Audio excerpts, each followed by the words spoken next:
안녕하십니까? 저희는 생명과 생명공학에 대해서 탐구해본 그리고 앞으로는 양자역학에 대해서 탐구를 계속할 이수빈, 최지호, 윤건우 팀입니다. 합성생물학에 대해 알아보기 전에 DNA에 대해 간단하게 알아보도록 하겠습니다. DNA는 두 가닥의 폴리뉴클레오타이드로 이루어진 이중나선 구조입니다. 이러한 DNA 구조뿐만 아니라 구조가 어떻게 밝혀졌는지에 대해서도 간단하게 알아보도록 하겠습니다.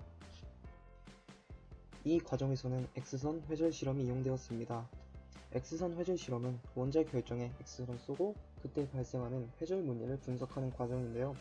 이 회절 무늬를 분석하는 과정에서 브래그 법칙이 이용됩니다. 브래그 법칙을 이용하면 결정 안에 있는 원자층 사이의 간격과 방향 등을 추측 가능한데요. 여기서 좀 더 구체적인 배열 상태를 알아내고 싶다면 푸리에 변화를 이용하게 됩니다. DNA 역시 이와 같은 과정을 거쳐 DNA의 이중나선 구조가 밝혀지게 되었습니다. 이제 합성생물학에 대해 알아보도록 하겠습니다. 합성생물학은 생명체를 하나의 기계로 생각하고 설계하는 과정입니다. 여기서 중요한 점은 기계에서 소프트웨어가 하는 역할을 생명체에서는 유전자 회로, 즉 DNA가 한다고 생각하는 것입니다. 따라서 이러한 유전자 조작 기술이 발전함에 따라 합성생물학 기술도 같이 발전해 왔습니다. 이러한 합성생물학의 예시로는 인슐린 대량 합성을 이용하여 당뇨병 환자들에게 큰 도움을 준 경우나 GMO 연어 같은 GMO 식품 등이 있습니다. 혁신 대중화 표준화의 관련성에 대해서 좀 알아볼게요.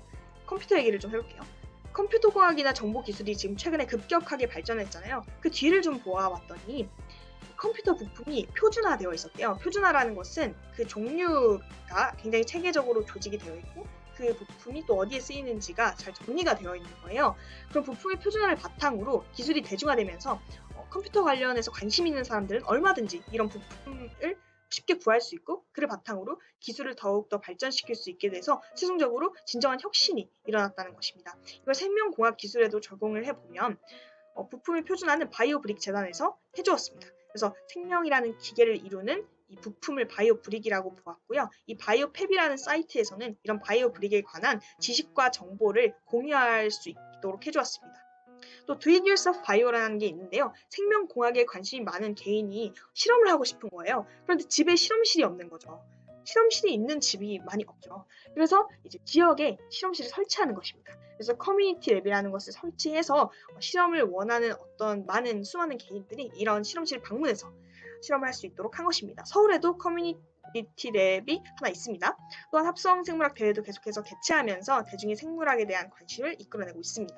제가 책을 읽었는데 책에서 인상 깊었던 구조를 하나 가지고 왔어요. 합성생물학에서는 생명체를요, DNA라는 소프트웨어가 담긴 유전자 회로로 구성된 하나의 기계로 봅니다. 그러니까 공학적으로 접근을 해서 여러 가지 생명 관련 문제들을 해결할 수 있도록 하는 것이죠. 세포치료에 대해서 좀 알아보도록 할게요. 세포치료라는 것은 살아있는 세포를 직접 환자에게 주입해 병을 치료하려는 모든 시도를 말합니다. 이런 세포치료에는 자가, 동종, 이종 세포치료가 있는데요. 먼저 자가 세포치료는요. 자신의 세포를 이용하는 것입니다. 따라서 100만 명의 환자가 있다면 그 100만 명 모두의 세포를 다 꺼내서 유전적으로 변형을 시켜서 다시 집어넣는 것입니다. 비용 문제가 많이 들겠죠. 동종세포 치료는요, 인간이라고 치면 같은 인간의 세포를 주입받는 것인데요. 그렇게 되면 아무리 같은 종이라고 하더라도 자신과 다른 세포이기 때문에 면역 거부 반응이 일어날 수 있습니다. 또한 이종세포 치료는 인간이 아닌 다른 동물의 세포를 주입하는 것을 예로 들 수 있겠죠. 그러면 면역 거부 반응뿐만 아니라 잠재 바이러스라는 위험성이 있습니다. 우리 인간을 수년간 계속해서 치명적인 바이러스들이 덮쳐왔잖아요. 그런 바이러스들은 대부분 동물이라는 숙주에게는 치명적인 문제를 일으키지 않는데 인간에게 감염을 일으키는 순간 치명적인 문제를 일으키는 바이러스예요. 그런 문제가 있고요. 이런 세포 치료의 특징으로는요. 이 세포를 기능을 유지한 상태에서 분리해내는 것에 어려움이 있고요. 그런 과정에서 감염이 일어날 수 있다는 또 어려움이 있습니다. 하지만 자가세포 치료를 하게 되면 이게 맞춤형이기 때문에 부작용이 좀 적다는 특징이 있습니다. 또한 이 증상 완화에 그치지 않고 병의 원인을 완벽하게 제거할 수 있다는 특징이 있습니다. 생명공학에 관련해서 얘기를 할 때 빠지지 않는 문제가 또 배아 생명윤리 문제입니다. 우리나라에서는 법적으로 이러한 배아 생명을 어떻게 다루고 있는지 좀 알아보도록 할게요. 먼저 상업적 매매는 법적으로 전적으로 금지하고 있습니다. 또한 그 배아 생성의 목적은 임신으로 한정하고 있는데요. 따라서 연구 목적으로 배아를 생성하는 것은 금지되어 있습니다.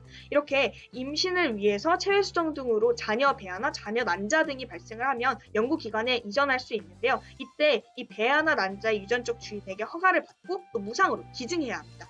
다만 이런 배아를 보관하는데 또 그 배아를 이동시키는 데 든 비용은 청구할 수가 있고요.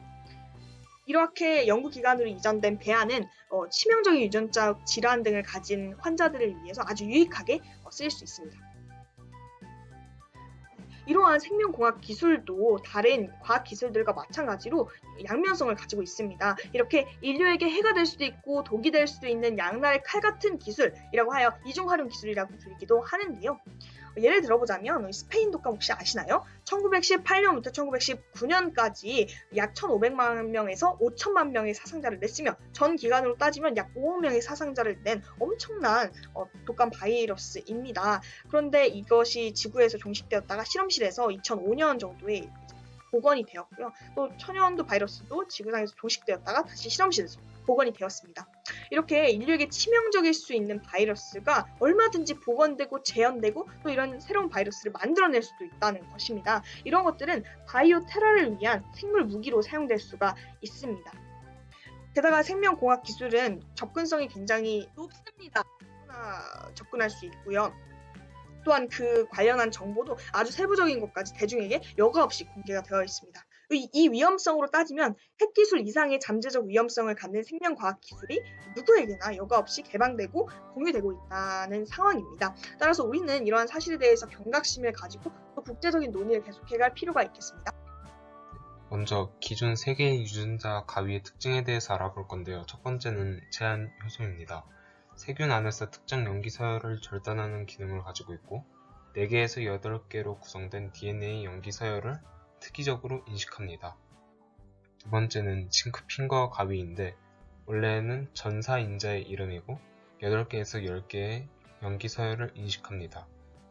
그리고 이것은 징크핀거와 절단 효소를 더한 것입니다.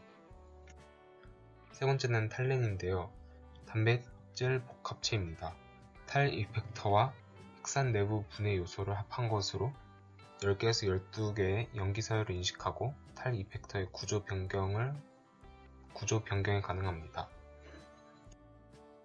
두 번째는 크리스퍼 유전자 가위의 차별성과 이름의 유래, 작동 원리에 대해서 알아볼 건데요.